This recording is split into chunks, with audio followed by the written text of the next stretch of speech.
বন্ধুরা, আজকে তোমাদের জন্য এনেছি একটা দারুণ সুন্দর রেসিপি, চিকেন কান্তি। যেমন সুন্দর নাম, ঠিক সেরকম সুন্দর এর স্বাদ।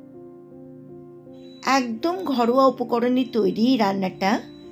চলো তাহলে দেখে নিই আমি কীভাবে এই চিকেন কান্তি রেসিপিটা তৈরি করছি। আমি একটা প্লেটের মধ্যে 4টে তেজপাতা, 4টে সবুজ এলাচ, 6টা লবঙ্গ, 2টো স্টার অ্যানিস আর 3টে দারচিনি আর 12টা মতো গোটা গোলমরিচ নিলাম। এগুলোর আমি একটা গুঁড়ো মশলা তৈরি করব। আমি গ্যাসের ওভেনের মুখে একটা প্যান বা তাওয়া বসিয়েছি। তারপর আমি 1 চামচ গোটা মৌরি দিয়ে দিলাম, আর গ্যাসের ফ্লেমটাকে কিন্তু অবশ্যই লোয়ে রেখেছি। আর আমি 5টা মতো লাল শুকনো লঙ্কা দিলাম।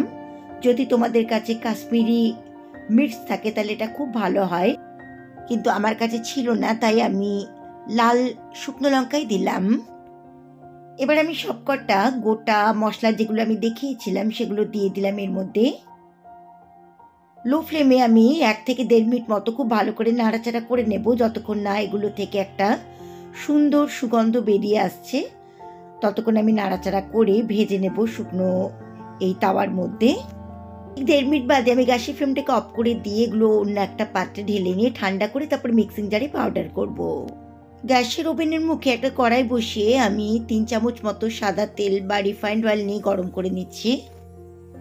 সাদা তেলের সঙ্গে আমি 3 চামচ ঘি নিয়ে গরম করে নেব। ঘিটা গাওয়া ঘি হলে আরো ভালো হয়।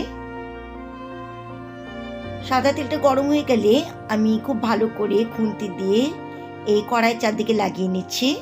সাদা তেল আর ঘিটা গরম হয়ে গেলে এবার আমি গ্যাসের ফ্লেমটাকে মিডিয়াম টু লোয়ে দিয়ে 4টে মিডিয়াম সাইজে পেঁয়াজকে এরকম সরু সরু লম্বা লম্বা করে কেটে নিয়েছি, সেগুলো লাল করে ভেজে নেব। পেঁয়াজগুলো ভাজতে ভাজতে আমি 1/2 চামচ মতো লবণ দিয়ে দিলাম এর মধ্যে। তাহলে পেঁয়াজগুলো কিন্তু লাল লাল করে ভাজার পর বেশ একটু ক্রিস্পি থাকবে, একটার সঙ্গে একটা জড়িয়ে যাবে না। দেখো পেঁয়াজগুলো লাল লাল করে ভাজার পর আমি গ্যাসের ফ্লেমটাকে লোয়ে রেখেই 3 চামচ আদা রসুন বাটা দিলাম।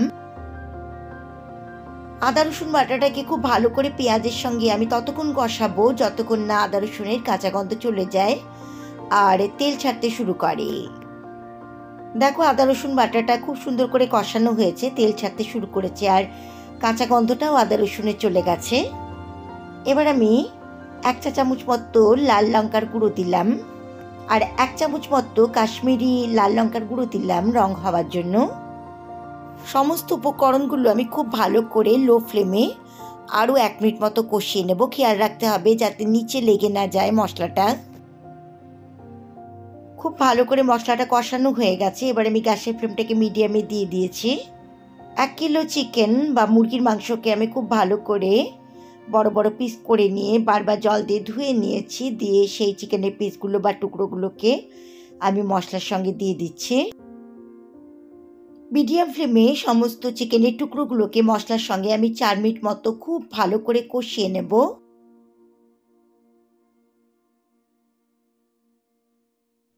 দেখো 4 মিনিট ধরে আমি খুব সুন্দর করে চিকেনগুলোকে কষিয়ে নিলাম মশলার সঙ্গে। এবার আমি যে তাওয়াতে সেঁকে গোটা গরম মশলাগুলো আর তেজপাতা, মৌরি, এগুলো শুকনো লঙ্কা যে একদম ড্রাই রোস্ট করে রেখেছিলাম বা গুঁড়ো করে রেখেছিলাম মিক্সিং জারে, সেগুলো দিয়ে দিলাম। এবার আমি এই পাউডার মশলাটা সমেত মাংসগুলোকে আরও 2 মিনিট মতো কষিয়ে নিচ্ছি। এই রান্নাটা শুধু ভাত নয়, রুটি, লুচি, পরোটা সব কিছুর সঙ্গে ভীষণ ভালো লাগবে রান্নাটা। আর রান্নাটা যত কষিয়ে করা যাবে ততই কিন্তু টেস্টটা বাড়বে। এবার আমি গ্যাসের ফ্লেমটাকে লোয়ে দিয়ে 2 চামচ টক দই দিলাম। গ্যাসের ফ্লেমটাকে এই জন্যই আমি লোয়ে দিলাম কারণ টক দইটা রান্নার সঙ্গে কষাতে গেলে হাই ফ্লেমে দেওয়া থাকলে টক দইটা কিন্তু একটা ছিটে ছিটে ভাবে কেটে যাবে, সেই জন্য লো ফ্লেমে কষাতে হয়। 1 মিনিট ধরে লো ফ্লেমে টক দইটাকে ভালো করে মাংসের সঙ্গে কষিয়ে নিলাম। এবার আমি গ্যাসের ফ্লেমটাকে মিডিয়ামে দিয়ে একটা মিডিয়াম গ্লাসের সমান গরম জল দিয়ে দিলাম রান্নাটার মধ্যে। জলটাকে খুব ভালো করে রান্নার সঙ্গে আমি মিশিয়ে দিচ্ছি। ঝোলটা ফুটে উঠলে আমি গ্যাসের ফ্লেমটাকে মিডিয়ামে রেখে 10 মিনিটের জন্য ঢাকা দিয়ে দিলাম। দেখো ঠিক 10 মিনিট বাদে আমি ঢাকনাটা খুলে দিলাম। খুব সুন্দরভাবে সেদ্ধ হয়ে গেছে মাংসগুলো, আর দুর্দান্ত একটা গন্ধ বেরোচ্ছে। গ্যাসের ফ্লেমটাকে মিডিয়াম টু লোয়ে দিয়ে আমি আরও 2 মিনিট মতো একটু নাড়াচাড়া করে নেব খুন্তি দিয়ে। এবার আমি মাংসটার মধ্যে 1 চামচ কাসুরি মেথিকে 2 হাত দিয়ে ডলে ভালো করে মিশিয়ে দিচ্ছি এই রান্নাটার মধ্যে। একদম তৈরি হয়ে গেছে চিকেন কান্তি রেসিপিটা, দুর্দান্ত স্বাদের। এবার আমি গ্যাসের ফ্লেমটাকে অফ করে দিয়ে ঢাকা দিয়ে 5 মিনিট স্ট্যান্ডিং পজিশনে রেখে তারপর সার্ভ করব।